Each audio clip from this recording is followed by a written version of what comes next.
Olá, é um prazer enorme estar com vocês aqui para mais um vídeo da série O Sentido Correto.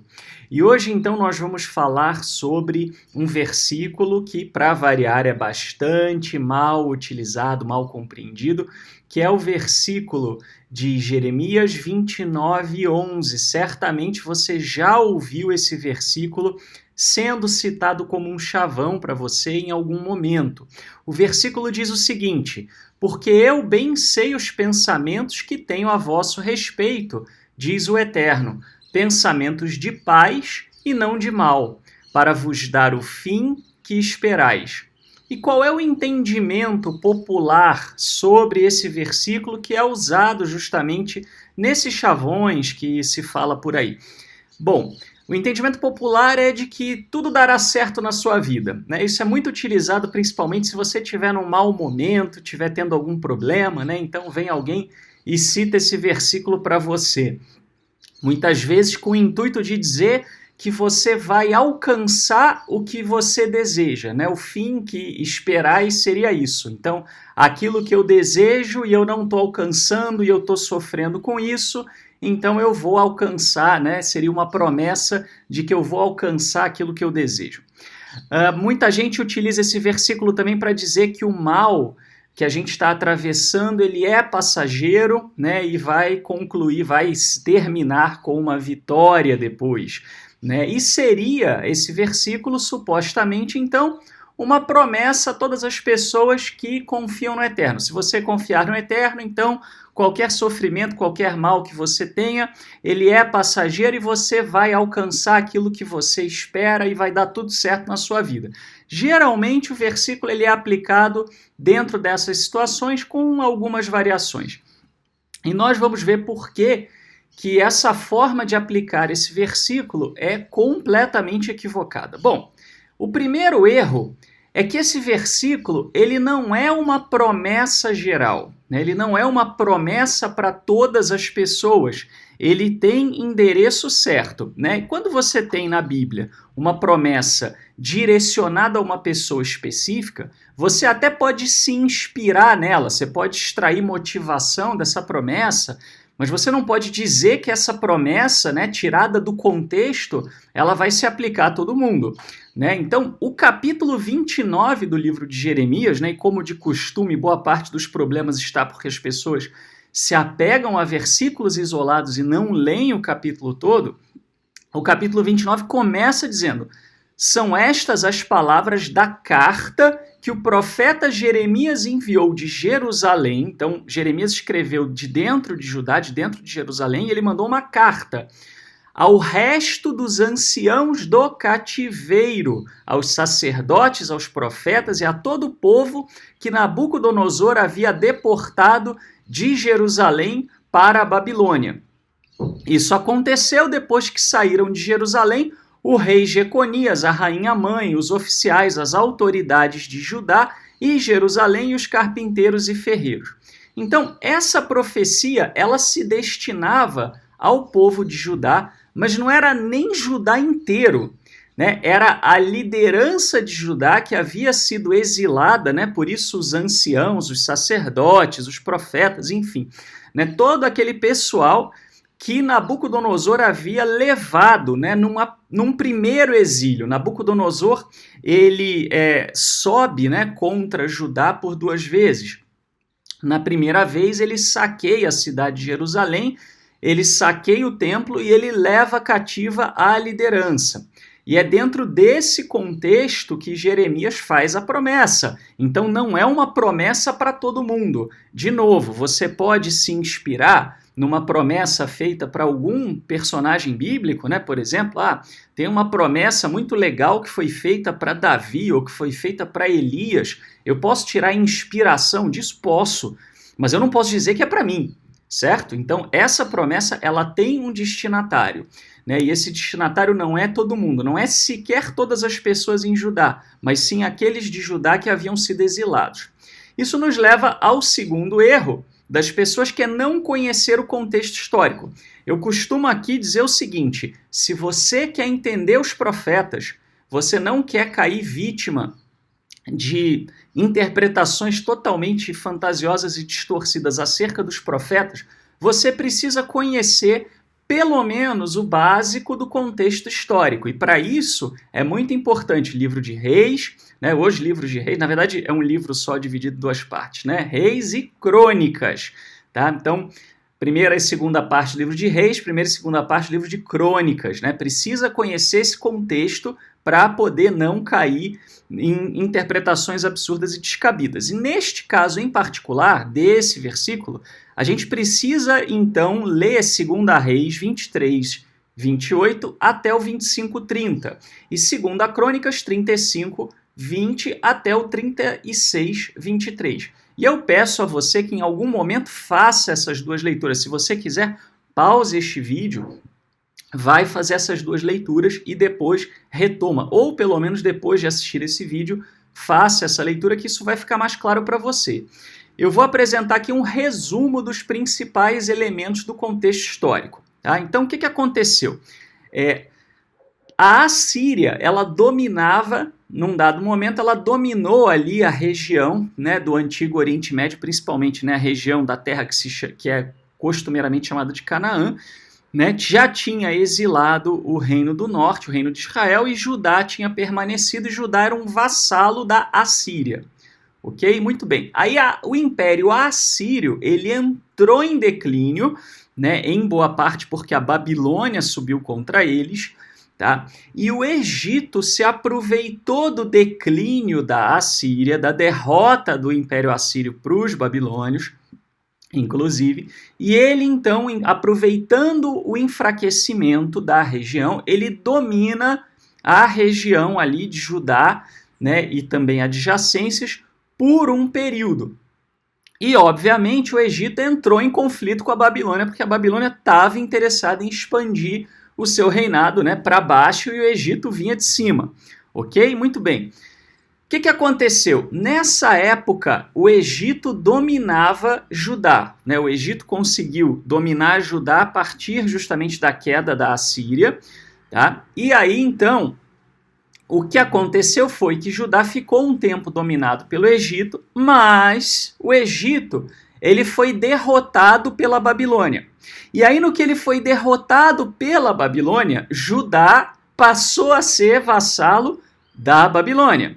Só que, o que acontecia? O Egito, ele sofreu algumas derrotas, ele não foi derrotado de uma única atacada, né? Ele sofreu algumas derrotas e havia uma expectativa por parte de alguns dentro de Judá que o Egito podia ser um aliado para Judá se libertar da tirania da Babilônia, né? da opressão babilônia.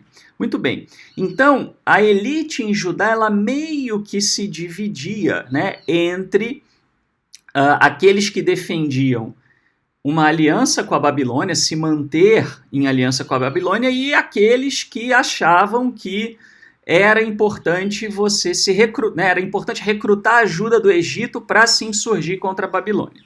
E aí o que aconteceu?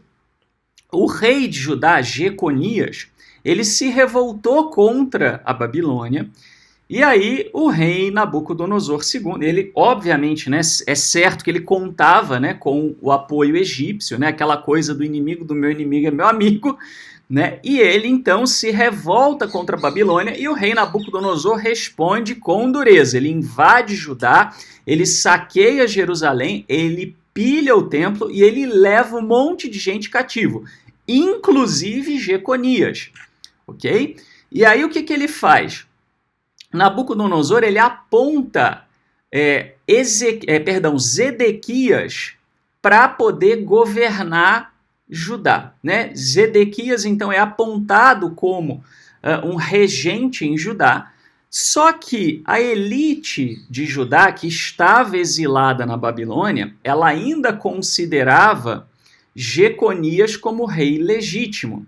Né? E como Zedequias e Jeconias eram parentes, inclusive, né, eles meio que rolava aí um conluio, né? E a elite de Judá estava planejando, estava tramando se rebelar contra a Babilônia com a ajuda do faraó do Egito, né? Porque o Egito não havia esquecido, ele queria, né, ainda dominar aquela região. E você tinha profetas no exílio, né, falando com aquela elite que estava exilada, dizendo que aquilo ia dar certo, que eles deviam mesmo ir por esse caminho, que eles deviam mesmo se unir aos egípcios e que eles teriam vitória contra os babilônios. E aí o que acontece? Né? A gente vê isso, inclusive, em Jeremias 29, versículos 8 e 9. Né? Não vos enganem os profetas que estão no meio de vós, porque falsamente vos profetizam eles em meu nome. Eu não os enviei, diz o Eterno. Né? Então, nesse contexto, o que acaba acontecendo é que Jeremias ele envia uma carta para essas pessoas, né? Então por isso a gente viu na introdução aí para quem se destina esse texto, ele envia essa carta para advertir as pessoas a não fazerem isso, não se rebelem contra a Babilônia, não façam isso. A gente vai ver exatamente qual é a instrução, o que o Eterno vai mandar fazer daqui a pouquinho, tá? Por quê? Porque eles estavam confiando em alianças políticas, ao invés de olhar a coisa como fruto deles estarem desagradando o Eterno. Né? Então, Jeremias queria que eles percebessem que eles estavam desagradando o Eterno, e porque estavam desagradando o Eterno, então aquilo havia acontecido, eles estavam naquela situação, e que não adiantava eles continuarem desagradando o Eterno e entrarem em aliança política com o Egito, porque não ia dar certo. Né? E aí, inclusive, Jeremias tem que denunciar esses profetas que estavam profetizando falsamente, estavam dando falsas esperanças para o povo. Muito bem. E aí, então, isso nos leva ao terceiro erro, né? Que é não entender, né, aquilo que era esperado, né? Então, quando você vai lá, vamos voltar aqui primeiramente para o versículo, né? Para vos dar o fim que esperais, né? O que é esse fim que esperais? Não é qualquer coisa que eu queira, né? Até porque, como a gente viu, isso não é uma promessa para nós, isso foi uma promessa específica para um grupo específico de pessoas numa dada circunstância. E qual era esse fim, né, que era esperado, que as pessoas não compreendem? Não compreendem porque não leem o texto. Está lá em Jeremias 29, no mesmo capítulo, no versículo 14. Serei achado de vós, diz o Eterno, e farei mudar a vossa sorte, né, quer dizer, mudar o que estava acontecendo com eles, né, porque eles estavam sendo derrotados, estavam sendo oprimidos, congregar-vos-ei de todas as nações, porque eles tinham sido exilados, e de todos os lugares para onde vos lancei, diz o Eterno. Né? Eles já haviam também passado por situação até de algum exílio de algumas pessoas no Egito, né? E tornarei a trazer-vos ao lugar de onde vos mandei para o exílio. Então, aqui o fim que eles esperavam era o fim do exílio, né? O fim, a finalidade era a reversão da situação do exílio. Eles esperavam, né, que Judá voltasse do cativeiro, já havia um cativeiro parcial de Judá, e eles esperavam habitar na terra em paz e em segurança. Essencialmente era isso, né? A finalidade, voltar do cativeiro, habitar em paz e em segurança. Não era qualquer coisa que eles quisessem, era essa coisa especificamente. Muito bem. Então, o quarto erro é que as pessoas utilizam esse versículo como se ele estivesse prometendo uma vitória numa situação difícil. Só que o que eles estavam passando não era uma situação difícil, simplesmente. Era uma punição do Eterno.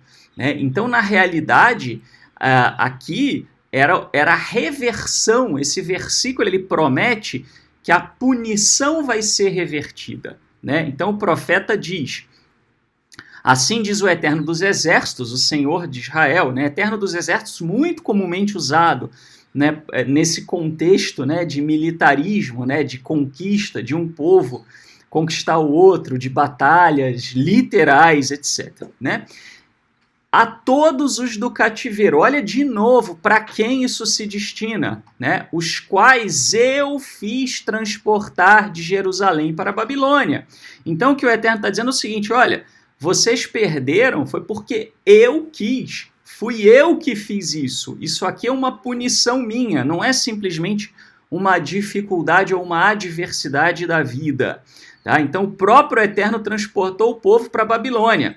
Né? E a razão para isso, o pecado do povo, né? Principalmente da elite do povo, né? A quem o Eterno cobrava com maior dureza, né? Não que o povo também não fosse cobrado, mas a quem era mais, né, cobrado que tivesse uma atitude diferenciada, é exposto ao longo do livro de Jeremias. Né? Então, se você quiser entender isso melhor, você leia o livro de Jeremias ou outros livros proféticos que falam das razões para o exílio. Né? Em outras palavras, o Eterno não promete uma vitória contra uma dificuldade, mas sim essa reversão de um castigo. Ele deu um castigo e ele vai reverter. Tá? Então você não pode pegar esse versículo e aplicar como uma promessa contra alguma dificuldade qualquer que você esteja passando, que não necessariamente deve ser encarada como uma punição do Eterno. Né? Até porque é o que eu sempre digo, tá? Toma cuidado com essa bizarrice de algo acontece com você, né, sem nenhum aviso, e aí você acha que é punição dos céus. Né? Não. As punições a Israel, a Judá, foram muito bem avisadas. Foi deixado muito claro para eles. Foram dados avisos, foram dadas chances, foram feitas exortações. A maior parte do próprio ministério dos profetas, né, no sentido de ministração mesmo, né, do que eles ministraram de mensagem, na Bíblia hebraica, se refere exatamente a explicar para o povo o que ia acontecer se eles não passassem a andar na linha.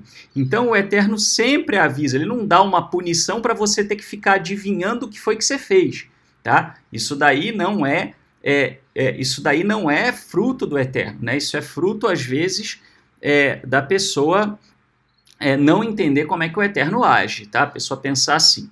Né? Então, assim, não é para qualquer adversidade, qualquer dificuldade. A gente passa por dificuldades na vida, isso é absolutamente normal. Então eu não posso usar um versículo que se refere a um castigo, né, e generalizar para toda dificuldade. Né? Além de não poder generalizar uma promessa específica para uma pessoa, para todo mundo, também não dá para generalizar uma promessa que foi dada de reverter um castigo para qualquer situação de dificuldade. Né? Muito bem. O quinto e último erro que a gente vai ver é que havia condições. Não era simplesmente assim, que legal, ganhei uma palavra de esperança. Não. Para que a promessa se concretizasse, havia duas condições. A primeira, eles tinham que aceitar a punição. Né? Então, o que o profeta Jeremias ele fala? Né? Esse pessoal que tinha sido exilado na Babilônia, Jeremias vai falar, edificai casas e habitai nelas. Né? Por que edificar uma casa? Né? Quer dizer, você vai ficar aqui um bom tempo, né? Faça planos de ficar aí onde você está, não faça planos de voltar. Né? Se você espera voltar, você não vai edificar uma casa. Mesma coisa, plantar e pomares e comer o seu fruto. Né? Um plantio leva tempo para você poder ter uma árvore crescendo. Uma árvore leva anos para crescer, muitas vezes. Né, até dar fruto. Então a ideia é essa, vocês vão ficar aí de molho um bom tempo. Tomai esposas, gerai filhos e filhas, tomai esposas para vossos filhos e dai vossas filhas a maridos, para que tenham filhos e filhos, multiplicai-vos aí e não vos diminuais. Quer dizer, vocês vão ficar aí por gerações, né? Vocês não vão sair daí, né? Vocês não vão reduzir de tamanho aí, vocês têm que tocar a vida, inclusive ter filhos, ter gerações que vão surgir aí no exílio. Procurai a paz da cidade para onde vos desterrei e orai por ela ao Eterno. Era o contrário do que eles estavam fazendo. Eles estavam tramando contra a Babilônia, tramando se insurgir contra a Babilônia. O que o Eterno fala? Não faça isso, né? Ore pela cidade, não trame contra ela, né? Por quê? Né? A gente já vai entender daqui a pouco, né? Porque na sua paz vós terei paz. Né? Se vocês fizerem isso, vocês ficarão mais tranquilos também. Assim diz o Eterno, logo que se cumprirem para a Babilônia 70 anos, atentarei para vós outros e cumprirei para convosco a minha boa palavra, tornando a trazer-vos para este lugar. Eu não vou entrar muito no mérito da coisa das 70 semanas, senão o vídeo vai ficar muito longo, mas basicamente ele está dizendo o seguinte: vocês vão ficar um bom tempo aí, né? Vocês vão ficar anos aí. Então não adianta ficar fazendo plano para se livrar do cativeiro agora, porque isso não vai acontecer. Tá? Então havia essa condição para eles, né? Para que eles ficassem de bem. Claro, né? Se você leu, como eu recomendei, né? O livro de Reis e o livro de Crônicas, você vai ver, você vai perceber que eles não deram ouvidos, eles se rebelaram contra a Babilônia, e aí foi 2 vezes pior, né? Porque aí a Babilônia veio de novo, o templo foi destruído, o resto do povo foi exilado, né? E aí eles continuaram tendo que amargar a punição, mas a punição ainda se tornou mais severa, né? É um pouco aquela coisa do pai, né, que dá um castigo para o filho porque ele quer corrigir o filho, mas aí o filho não dá bola, não liga, né? O filho burla o castigo e aí o pai dá um castigo mais duro, que é para o filho entender, né? E isso nos traz a segunda condição, né? Eu falei para vocês que tinha 2. Uma era aceitar a punição, a outra é o propósito da punição, né? Por que eu tenho que aceitar a punição? Porque ela tem um objetivo, né? Que era o quê? Se arrepender, pôr a mão na consciência e a partir disso buscar o eterno. Né? A gente vê isso em Jeremias 29, 12 e 13. Então me invocareis, passareis a orar a mim, e eu vos ouvirei. Buscar-me-eis e me achareis, quando me buscardes de todo o vosso coração. Né? Então, lembrando que o coração, né, o centro para os semitas, o centro dos planos, dos pensamentos, né? É colocar essa coisa da busca do eterno no centro de tudo, né? Tudo que eles pensavam, planejavam, almejavam fazer. Não é simplesmente sentimento. Né? As pessoas leem errado, né, a palavra coração. Mas isso é um outro assunto. Então aqui a ideia é essa, né? É o quê? É buscar a ele, é invocar a ele, né? Por que invocar a ele, somente a ele? Né? Porque justamente o Eterno não queria que eles se dividissem em outras estratégias, né? Que eles buscassem os ídolos, que eles confiassem nos homens, né? Que eles confiassem nas alianças militares, e sim que eles confiassem integralmente no Eterno. Um dos problemas que eles tinham era a idolatria, era não dar ouvidos a coisas que o Eterno havia dito para eles. Né? E era muito da cultura politeísta na qual eles estavam inseridos buscar o favor de vários deuses, né? Aquela coisa de atirar para todo lado. Então, olha, quando vocês pararem de atirar para todo lado e vocês focarem em mim e vocês entenderem o que está acontecendo, vocês me buscarem, vocês orarem para mim, me invocarem, e aí então eu vou dar ouvidos a vocês e vou reverter. Né? Então é dentro desse contexto, né, que o Eterno diz que ele tem pensamentos, né, de bem, de paz, né, que ele irá dar o que eles queriam, que era o fim do exílio, né, mas no momento em que eles fizessem a parte deles, ok? Então, qual é o verdadeiro sentido da passagem, né, dentro do seu contexto? Exilados de Judá, não pretendo, né, isso é o Eterno falando, ele está dizendo, eu estou parafraseando, obviamente, não pretendo lhes fazer mal nem destruí-los. Para isso, vocês precisam aceitar essa punição temporária e não guerrear contra a Babilônia. Fazendo isso e buscando a mim, tudo ficará bem e vocês terão paz. Então, esse é o sentido, né, da mensagem de Jeremias quando a gente a observa em contexto, né, e meio que parafraseando. Tá? Então, não é uma promessa geral, não é uma promessa para qualquer tipo de dificuldade, é uma reversão de uma punição e não é incondicional, né? Que é um outro problema. Muitas vezes esse versículo ainda é citado sem, né, como se fosse uma promessa sem condição nenhuma. Vai acontecer e ponto, acabou. E não é isso, não é nada disso que a Bíblia hebraica diz. É só a gente olhar pro contexto, né? Conhecer o contexto histórico e também ler o contexto do próprio profeta Jeremias. Tá? E aí, o adendo apenas repetindo e enfatizando aquilo que eu já havia dito, você pode e deve usar esse versículo como inspiração e motivação. Eu sou super a favor que você leia essas coisas e se motive, se inspire. Né? Você pode até orar da mesma forma, eterno, né, que aconteceu com Judá. Né? Assim, então, eu peço que o Senhor me mostre, né, se tiver alguma coisa que eu esteja te desagradando, enfim, que o Senhor me ajude, enfim. Né? Da mesma maneira, né, se você anda fora dos caminhos do Eterno, né? Você pode ter a convicção e a certeza de que Ele vai te ajudar a voltar, né? A ideia dele não é destruir você, não é te arrebentar, mas sim ajudar você a aprender aquilo que você precisa aprender para voltar para os caminhos dele, né? Muito bem, tudo isso, você pensar tudo isso, né, tendo por inspiração né, esse texto, tudo bem. Agora, não tome esse texto como uma promessa, né, como uma verdade para você, para a sua situação. Sabe por quê? Porque se você fizer isso, além de ser uma distorção do texto bíblico, você vai se frustrar, né? E pessoas usam esse tipo de coisa o tempo inteiro, né, dentro das religiões para te dar falsas esperanças, para dizer o que você quer ouvir.